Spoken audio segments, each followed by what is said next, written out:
बकवास पिक्चर है, बिल्कुल जाना मत और अपना टाइम वेस्ट मत करना, एकदम बकवास, कुछ भी लॉजिक नहीं है पिक्चर में और एकदम फालतू पिक्चर है। आपको अच्छा नहीं लगा तो सबको अच्छा नहीं लगा क्या? सबको अच्छा नहीं लगा, मेरी पूरी फैमिली को अच्छा नहीं लगा। अभी कुछ ही दिनों पहले एक फिल्म आई थी, द बंगाल फाइल्स। ये फिल्म तो बहुत अच्छी थी। इस फिल्म के अंदर तो कहीं पर कोई प्रोपेगेंडा नहीं था। ये तो वामपंथी प्रोपेगेंडा से भी बाहर की फिल्म थी, बल्कि ये तो वामपंथी प्रोपेगेंडा को पूरी तरीके से क्रश करने वाली फिल्म थी। विराट हिंदुत्व ने तो वो फिल्म भी नहीं देखी। वो 40 करोड़ में बनी है और 15 करोड़ कमाने उस फिल्म को भारी पड़ गए। अगर आप किसी के भी ओपिनियन के साथ में सहमत हैं तो उससे सहमत रहिए, और अगर आप किसी के साथ में सहमत नहीं हैं तो जिसके साथ आपकी असहमति है वहां जाकर बवाल मत काटिए, क्योंकि आप सब लोग ना, जितने भी दर्शक लोग हैं, आप सब अनाम हैं।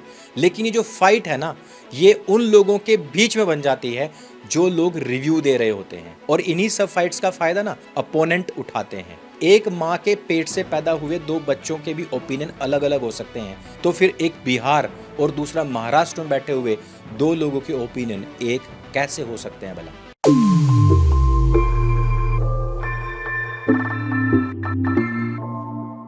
कांतारा चैप्टर 1 पहले ही दिन वर्ल्ड वाइड 90 करोड़, दूसरे ही दिन केवल इंडिया के अंदर 100 करोड़ क्रॉस कर लिए।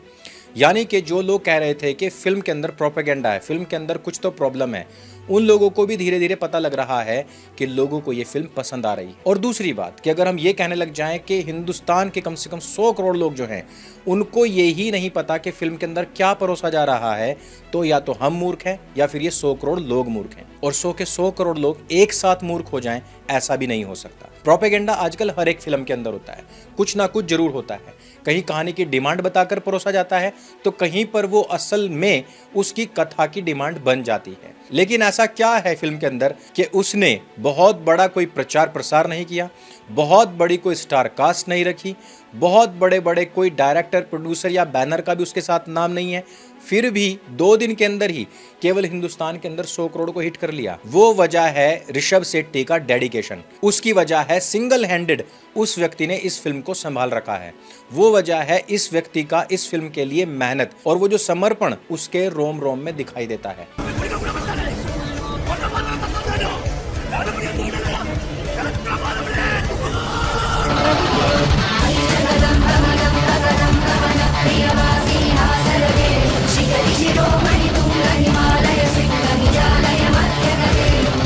आज का वीडियो काफी सारे लोगों को अच्छा नहीं लगेगा, क्योंकि मैं बहुत तार्किक बात करने वाला हूं। आज का वीडियो बहुत सारे लोगों को परेशान कर सकता है, क्योंकि उनकी जो कल्ट विचारधारा बनी हुई है उसके टूटने की बारी आ चुकी है। ऋषभ शेट्टी ने जब पहली बार कांतारा बनाई तो वो ऐसा नाम बनकर के उभरा था जिसने पूरे हिंदुस्तान के अंदर बड़े बड़े मिथक को तोड़ा था। लोग बाग ये कहते थे कि भाई तूने बिना कोई बड़ा नाम लिए कैसे पूरे के पूरे बॉलीवुड को कोड्डा कर दिया है, ये हम लोगों को तुझसे सीखना चाहिए। केजीएफ स्टारर यश खुद इतना लंबा ट्वीट कर रहा है कांतारा के बारे में, और खास तौर पर ऋषभ शेट्टी के समर्पण के बारे में। रामगोपाल वर्मा ने ऋषभ शेट्टी की फिल्म के बारे में कुछ इस प्रकार से ट्वीट किया था। ऋषभ शेट्टी ने कहा कि मैं बस सिनेमा बना रहा हूं, लेकिन रामगोपाल वर्मा कहता है कि नहीं भाई, तूने हम सब लोगों को सिखा दिया है कि फिल्म आखिरकार क्या होती है। देखो, टेक्निकली देखा जाए तो ये फिल्म बहुत जबरदस्त है। बीजीएम ले लो, कहानी ले लो, या उसका पिक्चराइजेशन ले लो, हीरो हीरोइन की एक्टिंग ले लो, या फिर एक दो क्रीचर्स को छोड़ करके इसका वीएफएक्स या सीजीआई ले लो, काफी अच्छा बनाया गया है। फाइट सीन काफी नेचुरल लगते हैं। राजा मौली तक इस फिल्म की बड़ाई कर चुके हैं। लेकिन अब थोड़ी सी प्रैक्टिकल बात करते हैं। वो लोग जो कह रहे हैं कि हिंदुस्तान की इतनी बड़ी आबादी मूर्ख है जो इस फिल्म को देखने जा रही है, उन लोगों से मेरे कुछ सवाल थे। चल बकवास पिक्चर है, बिल्कुल जाना मत और अपना टाइम वेस्ट मत करना, एकदम बकवास, कुछ भी लॉजिक नहीं है पिक्चर में और एकदम फालतू पिक्चर है। आपको अच्छा नहीं लगा तो सबको अच्छा नहीं लगा क्या? सबको अच्छा नहीं लगा, मेरी पूरी फैमिली को अच्छा नहीं लगा। कुछ लोगों ने मेरा पिछला रिव्यू देखने के बाद मुझे फ़ोन किया था, और उन लोगों ने बात की और कहा कि भाई ये जो मंदिर कदंब शासन के अंतर्गत बनाए गए थे, उनको देखने के बाद तो बाहर से आने वाले लोग ये कहेंगे कि देखो, कांतारा चैप्टर 1 में दिखा रखा है कि ये सारे के सारे मंदिर गुलामों से बनवाए गए हैं। मैंने उनसे बस 2-4 प्रश्न किए हैं। मैंने पहला प्रश्न किया कि फिल्म के अंदर कहां पर यह कहा गया है कि यह सच्चे इतिहास पर आधारित है, यह हूबहू वही इतिहास उतारा गया है जैसा कि कभी घटित हुआ था। उनका जवाब था कि ऐसा नहीं था, यह फिल्म पूरी तरीके से काल्पनिक थी।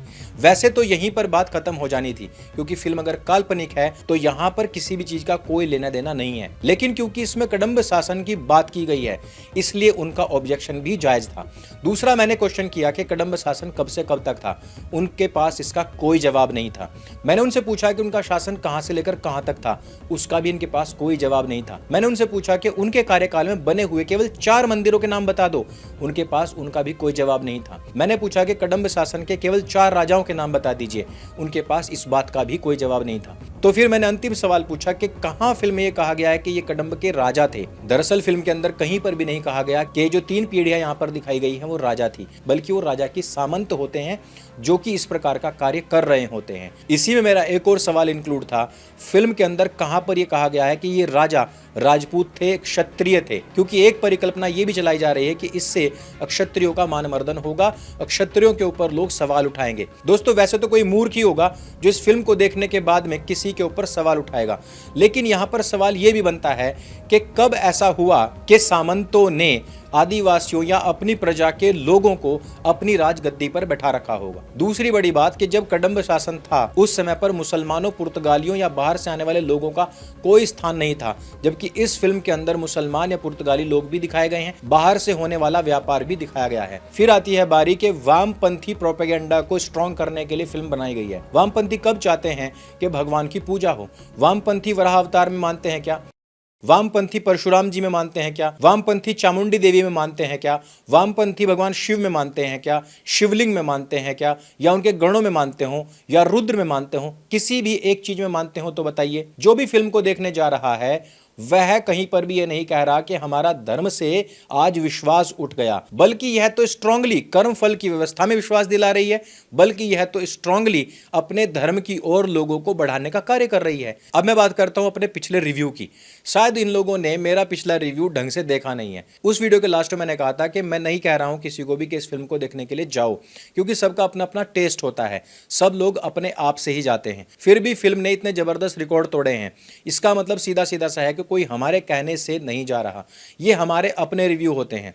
और हर एक वो व्यक्ति जिनके रिव्यूज आप लोग देख रहे हैं या आप इस प्रकार की नेगेटिव बातें जो सोच रहे हैं, वो लोग भी रिव्यू देने से पहले अपनी स्क्रीन पर दिखाते हैं कि ये मेरा रिव्यू है, ये मेरा ओपिनियन है, इसके ऊपर आप अपनी विचारधारा को न ले जाएं, आप अपने विवेक का इस्तेमाल करें। और यही बात हमेशा मैं भी अपने वीडियो में कहता हूं। लेकिन कुछ फैक्ट ऐसे हैं, कुछ सवाल ऐसे हैं जिनके जवाब अभी तक किसी के पास में नहीं है। मुझे लगता है कि कुछ लोगों ने अपने आप को कदंब शासन के वंशज के रूप में देख लिया है और उनको लग रहा है कि यही वो फिल्म है जिससे कदंब शासन के विषय में इतना ज्यादा नेगेटिव फैलाया गया है।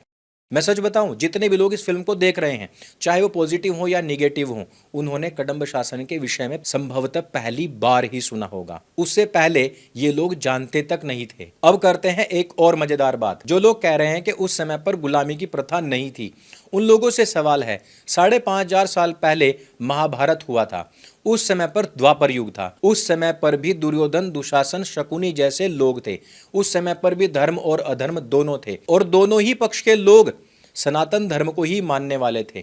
दुर्योधन स्वयं कहता है, मुझे भी पता है कि धर्म क्या है, अधर्म क्या है, लेकिन मैं चाहकर भी धर्म का पालन नहीं कर सकता। अगर हमको हर जगह प्रोपेगेंडा देखने की आदत हो जाए तो फिर हमें बाहुबली में भी प्रोपेगेंडा देखना चाहिए, क्योंकि यहाँ पर शिवलिंग पर रखे हुए पूजा सामग्री को जिस प्रकार से अपमान पूर्वक नीचे गिराया गया, इससे भी शैवों की भावना आहत हो सकती है। जिस प्रकार से सरिया मार करके शिवलिंग को उखाड़ दिया गया, उससे भी हमारी भावना आहत होनी चाहिए थी। स्लेवरी की बात करें तो बाहुबली फिल्म के अंदर भी स्लेवरी दिखाई गई है, और ऐसा नहीं है, हर एक अवतार किसी ना किसी प्रकार की ज्यादती, स्लेवरी के खिलाफ ही खड़े होकर के आए हैं। भगवान परशुराम का तो जन्म ही हुआ था ऐसे निरंकुश राजाओं की समाप्ति के लिए। अगर हम ऐसे फिल्म क्रिटिक्स की बात भी करें तो ऐसे लोग तो महाराजा फिल्म की बड़ाई कर रहे थे, और उसी रिव्यू के नीचे काफी सारे लोगों ने लिखा था कि भाई आप कैसी फिल्म को प्रमोट कर रहे हो जिसके अंदर एक डस्टबिन का नाम लक्ष्मी और उसके मेन विलेन का नाम शिव था। तो प्रोपेगेंडा किस फिल्म के अंदर नहीं है? अब अगर हमको हर चीज में प्रोपेगेंडा देखने की आदत हो ही गई है तो हम अब नरसिम्हा अवतार मूवी को दोबारा से देखें।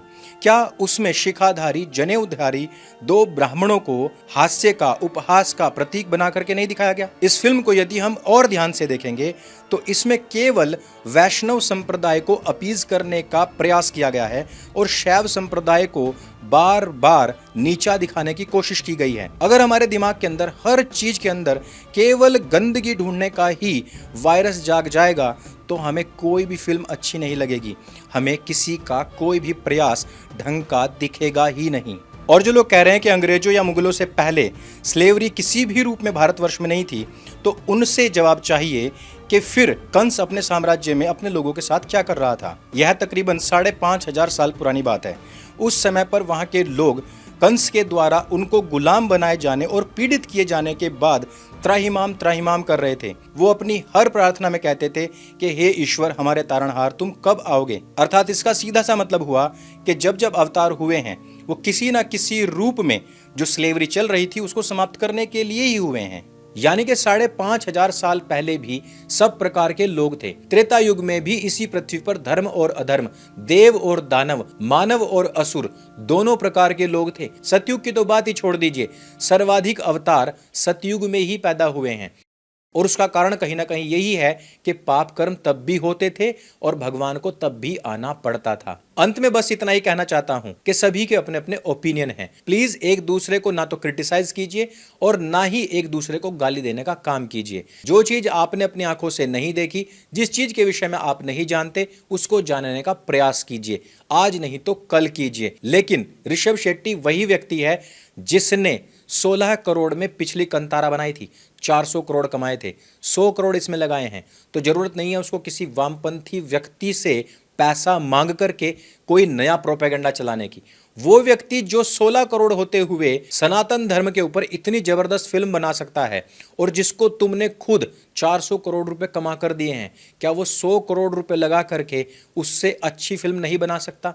वही कार्य ऋषभ शेट्टी ने किया है। अब करता हूं जागृत हिंदुओं की बात, विराट हिंदुत्व की बात। अभी कुछ ही दिनों पहले एक फिल्म आई थी, द बंगाल फाइल्स। ये फिल्म तो बहुत अच्छी थी। इस फिल्म के अंदर तो कहीं पर कोई प्रोपेगेंडा नहीं था।